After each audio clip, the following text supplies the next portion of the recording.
नमस्कार दोस्तों, target with PS Parihar channel में आपका स्वागत है। आज के इस दैनिक रोजगार समाचार के वीडियो में जो प्रमुख सूचना है उनको पहले एक बार देख लीजिए। शिक्षा सेवा चयन आयोग की सूचना है, एडेड जूनियर हाई स्कूल शिक्षक भर्ती की सूचना है, टीजीटी पीजीटी की सूचना है, बिहार की भर्तियों के बारे में सूचना है, स्टेट वगैरह के बारे में, एलटी ग्रेड एग्जाम को लेकर के भी सूचना है और कुछ अन्य सूचनाएं भी हैं जो आप लोगों के लिए महत्वपूर्ण है। तो वीडियो को आप लोग लास्ट तक देखिएगा। जो नए छात्रों तो चैनल को जरूर सब्सक्राइब कर लें ताकि आप लोगों को सरकारी भर्तियों से संबंधित सबसे ऑथेंटिक और सॉलिड अपडेट्स सबसे पहले मिलती रहे। आगे बढ़ने से पहले एक सूचना है उन विद्यार्थियों के लिए जो विद्यार्थी पुलिस कांस्टेबल भर्ती की तैयारी कर रहे हैं। वे सभी अभ्यर्थी चक्षु प्रकाशन की इस बेस्ट बुक को ले सकते हैं जिसे आप लोग यहाँ पर देख रहे हैं। काफ़ी अच्छी बुक है ये और ये कंप्लीट स्टडी गाइड है। इसमें आप लोगों को स्टडी मटेरियल भी मिलेगा, साथ में पिछला पेपर यानी कि 6 शॉर्ट पेपर भी आपको इसी बुक में मिल जाएंगे, साथ में 3000 से ज़्यादा बहुविकल्पीय प्रश्न और उनके उत्तर। चक्षु प्रकाशन की ये बेस्ट बुक आप लोगों को सभी कॉपी किताबों की दुकानों में मिल जाएगी और अगर आप लोग ऑनलाइन मंगवाना चाहते हैं तो उसकी लिंक मैंने डिस्क्रिप्शन बॉक्स और कमेंट बॉक्स दोनों जगह उपलब्ध करा दी है। आप लोग जाकर के वहां से भी ऑनलाइन मंगवा सकते हैं। यहाँ पर दे भी सकते हैं पुलिस कांस्टेबल भर्ती का जो सिलेबस है उसी के हिसाब से इस पुस्तक को तैयार किया गया है। एक बात और बताऊं कि चक्षु प्रकाशन की पुलिस कांस्टेबल भर्ती और भी पुस्तकें आती हैं, जैसे आप लोग यहाँ पर देख रहे हैं। ये अभी आप देख रहे थे स्टडी गाइड और यहाँ पर ये इनका प्रैक्टिस सेट भी आता है।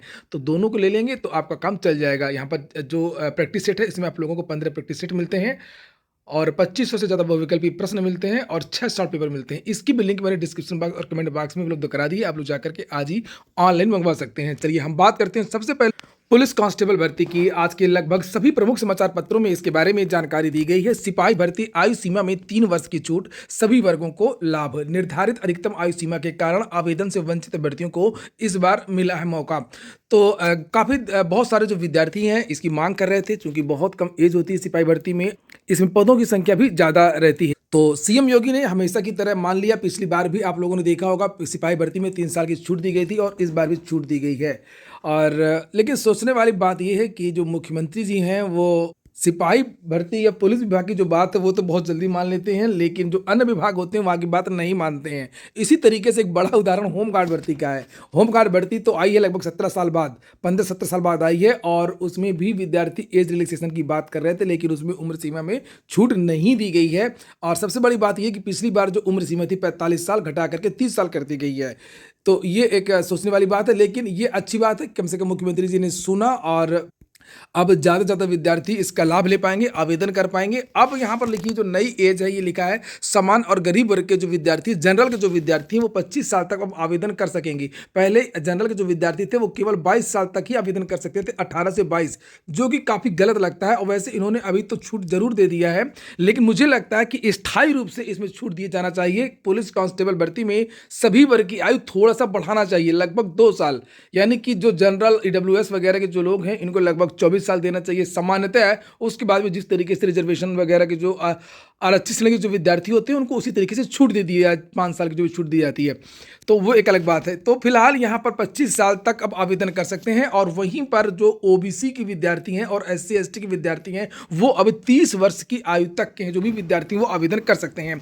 इसके लिए कट ऑफ डेट वगैरह सारी की सारी जो चीज़ें हैं वो पहले ही घोषित कर दी गई थी वेबसाइट में, जुलाई से ही डेट मानी जाए और इस बार भी आवेदन ज़्यादा आएंगे। और लिखा है कि अब लगभग 40 लाख आवेदन की उम्मीद है। पिछली बार जब 62,000 वाली वैकेंसी आई थी, 62,244 की, तो लगभग 48,000 विद्यार्थियों ने आवेदन किया था। और जब से इसके लिए आवेदन अभी हाल ही में शुरू हुए, जानकारी मिली है कि 1 लाख आवेदन हो चुके हैं और 40 लाख आवेदन इस बार भी हो सकते हैं। ये देखिए, प्रदेश सरकार के इस फैसले के बाद सिपाही और समकक्ष पदों पर भर्ती के लिए 10 लाख आवेदन और अधिक आने की संभावना जताई जा रही है। तो लगभग 10 लाख विद्यार्थी जो वंचित हो रहे थे एज रिलैक्सेशन न मिलने से, तो अब एज रिलैक्सेशन मिल गया है और अब इसकी वजह से कुछ आवेदन और ज़्यादा आएंगे। यहाँ लिखा है, ये देखिए कि भर्ती के लिए 31 दिसंबर के बाद से अब तक करीब 1 लाख आवेदन आ भी चुके हैं। 2 वर्ष पूर्व सिपाही के 60,244 पदों पर सीधी भर्ती के लिए 48 लाख आवेदन आए थे। तब राज्य सरकार ने कोरोना महामारी की वजह से अभ्यर्थियों को 3 वर्ष की छूट देने का फैसला किया था। जो भी विद्यार्थी तैयारी कर रहे हैं सिपाही भर्ती की, तो वो केवल सिपाही भर्ती के लिए तैयारी ना करें, वो थोड़ा सा हाई लेवल का पढ़ें और एक बार अगर आप तैयारी कर लेंगे तो लेखपाल भी बन जाएंगे, दरोगा भी बन जाएंगे और जितनी भी इस तरीके की वैकेंसीज होती हैं सभी में आपका चयन हो। सामान्य अध्ययन, रीजनिंग, जीएस वगैरह का थोड़ा सा विस्तृत अध्ययन करें, किताबें उठाएं और ग्रुप बना करके पढ़ाई करें तो आपको ज़्यादा फायदा मिल सकता है। सीएम योगी का यहाँ पर बयान भी है। यूपी पुलिस में 32,679 आरक्षित नागरिक पुलिस और समकक्ष पदों पर सीधी भर्ती 2025 के तहत निर्धारित आयु सीमा में सभी वर्गों के अभ्यर्थियों के लिए 3 वर्ष की छूट देने का निर्णय लिया गया है और प्रदेश सरकार अपने परिश्रमी युवाओं के सपनों के साथ पूरी प्रतिबद्धता के साथ में खड़ी है। चुनावी वर्ष है, आप लोग समझ सकते हैं। सीएम योगी ने लेखपाल भर्ती में भी बात मानी युवाओं की और उसमें आरक्षण को लेकर के विवाद था, तुरंत संज्ञान में लिया और वो संशोधित विज्ञप्ति जारी हुई। उसके बाद में आपने देखा विद्यार्थियों ने मांग किया, तुरंत ये बात भी सीएम योगी मान गए।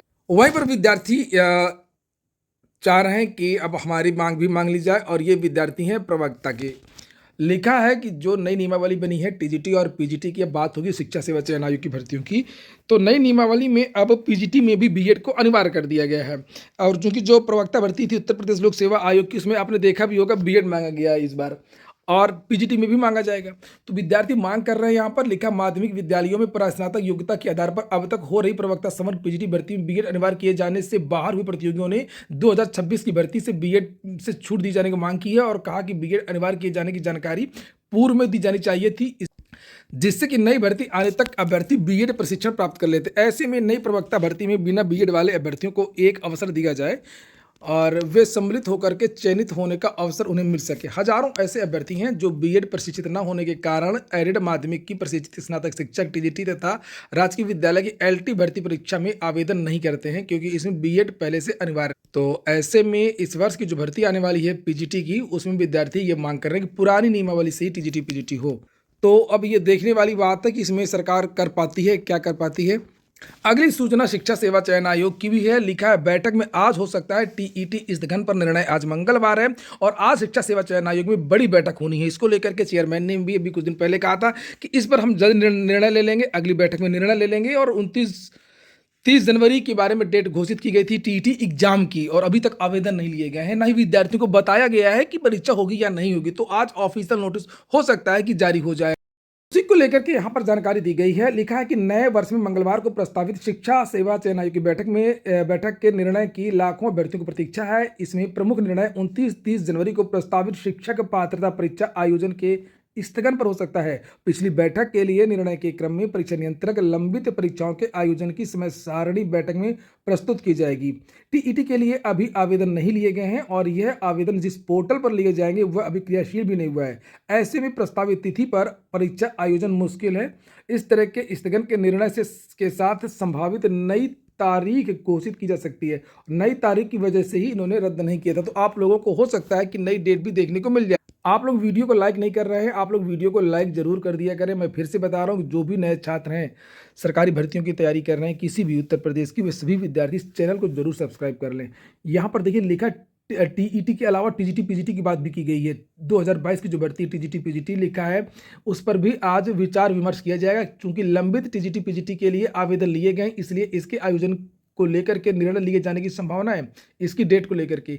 इसके साथ ही आयोग के निर्माणाधीन पोर्टल की प्रगति भी आयोग के समक्ष रखी जाएगी। इसमें होने वाले निर्णय के क्रम में आगे कार्रवाई संचालित की जाएगी और आयोग का जोर पोर्टल के क्रियाशील कराने पर रहेगा ताकि इसके बाद टीईटी का विज्ञापन जारी किए जाने व नई शिक्षक भर्तियों के अधियाचन लेकर के विज्ञापन जारी किए जा सकें। इसके अलावा बैठक में कुछ विभागीय मुद्दों पर भी चर्चा करके निर्णय लिए जाएंगे। तो आज बहुत सारे निर्णय हो सकते हैं शिक्षा सेवा चयन आयोग में।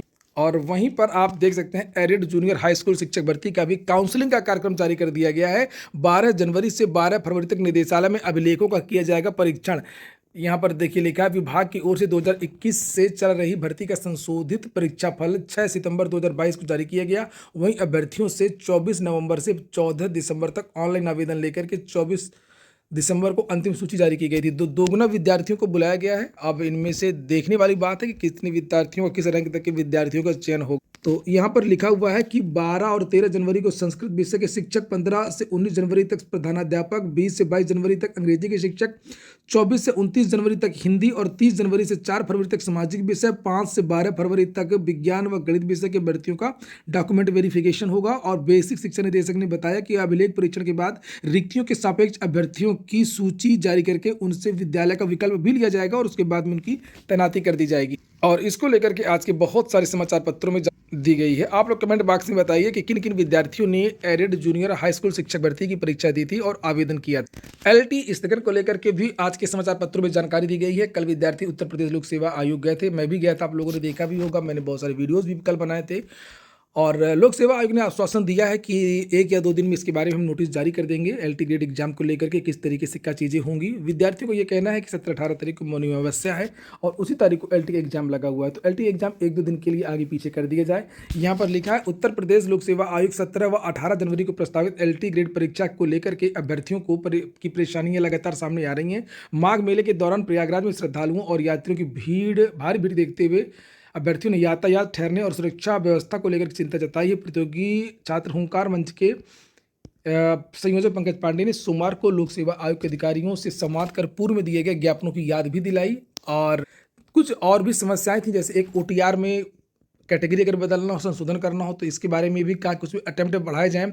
साथ में एक इसमें नहीं लिखा, मुझे लगता है एक और बात कही गई है कल के ज्ञापन में कि 1 फरवरी को आरओ एआरओ मेंस है और जूनियर असिस्टेंट है, तो इसमें भी एक परीक्षा को स्थगित कर दी जाए। ये बात भी विद्यार्थियों ने रखी है जिसके बारे में आश्वासन दिया गया है। लेकिन मैं आपको बता दूं एलटी ग्रेड का जो एग्जाम वो समय से होने की संभावना ज़्यादा है और हो सकता है कि जो 1 फरवरी वाली परीक्षा उसमें से कुछ आपको बदलाव देखने को मिल जाए। फटाफट कुछ और सूचनाएं देख लेते हैं। बिहार का एसटीईटी का रिजल्ट कल जारी हो गया है। 2,56,000 विद्यार्थी पास हुए हैं। पेपर फर्स्ट में 1,54,000, पेपर सेकंड में 1 लाख। लाइब्रेरियन बहाली को लेकर के कल धरना प्रदर्शन हुआ था। सड़कों पर विद्यार्थी उतरे थे, प्रदर्शन किया था। अधिकारी ने आश्वासन दिया है कि लाइब्रेरियन पात्रता परीक्षा के लिए जनवरी में आवेदन लिए जाएंगे, फरवरी मार्च में परीक्षा होगी। सचिव ने यह आश्वासन दिया। अभ्यर्थियों ने कहा कि इस माह आवेदन शुरू नहीं तो फिर से करेंगे आंदोलन। और बिहार में लगभग 5,000 पदों पर लाइब्रेरियन की भर्ती होनी है और इसके पहले 6500 की सूचना थी, लेकिन कुछ पद कम कर दिए गए। अभी हाल ही में शिक्षा मंत्री की तरफ से प्रेस कॉन्फ्रेंस हुई थी जिसमें यह कहा गया था कि बहुत जल्द लाइब्रेरियन की भर्ती भी वहां से निकले। यूपीटीईटी को कराने को लेकर के आज फिर से ट्विटर अभियान रखा है। इसके पहले भी विद्यार्थियों ने एक ट्विटर अभियान रखा था कि मार्च में यूपीटीईटी कराओ। इसी तरीके से आज भी विद्यार्थी ट्विटर पर यह अभियान रख रहे हैं। आज 6 जनवरी है और 10 बजे सुबह से ये ट्वीट करना है। आगे जो जानकारी होगी उसके बारे में जानकारी दे दूंगा कि क्या हैशटैग है, क्या चीज़ें। कुछ अन्य भर्तियां हैं, जैसे कुछ अन्य सूचनाएं हैं। जनगणना का पहला चरण मई और जून महीने में शुरू होगा। एसआईआर में आज से दाखिल कर सकते हैं आपत्तियां। अगर मतदाता सूची में कोई दिक्कत है, कोई समस्या है तो आप लोग उसमें आपत्ति दाखिल कर सकते हैं। 6 मार्च को मतदाता सूची का अंतिम प्रकाशन होगा और लखनऊ समेत 5 मंडलों में लगेंगे रोजगार मेले। 1 लाख युवाओं को मिलेगी नौकरी। मैंने कल भी इसको लेकर के जानकारी दी थी कि सभी मंडल जैसे लखनऊ, गोरखपुर, वाराणसी और झांसी, मुजफ्फरनगर में ये आयोजित होंगे और हर रोजगार मेले में 100 कंपनियां भाग लेंगी और लगभग 20 हजार युवाओं को नौकरियां मिलेंगी। गणित विज्ञान शिक्षक भर्ती की काउंसलिंग में देरी, नाराज अभ्यर्थी पहुंचे निदेशालय। बेसिक शिक्षा विभाग की ओर से 29,334 गणित एवं विज्ञान शिक्षक भर्ती के लिए आवेदन लेने के बाद आगे की प्रक्रिया पूरी नहीं की जा रही है। इससे नाराज अभ्यर्थी सोमवार को बेसिक शिक्षा निदेशालय पहुंचे और अभ्यर्थियों ने बेसिक शिक्षा निदेशक एवं महानिदेशक स्कूल शिक्षा से मुलाकात करके काउंसलिंग की तिथि जारी करने तथा भर्ती प्रक्रिया को शीघ्र पूर्ण कराने की मांग की है। बेसिक शिक्षा परिषद ने 22 जनवरी को सूची के प्रकाशन का आश्वासन दिया है। ये हो गया आज का वीडियो आपको अच्छा लगा हो, आपके काम का हो तो लाइक अवश्य कर दें। जिन छात्रों ने चैनल को सब्सक्राइब ना किया हो सब्सक्राइब कर लें। पूरा वीडियो सुनने के लिए बहुत बहुत धन्यवाद।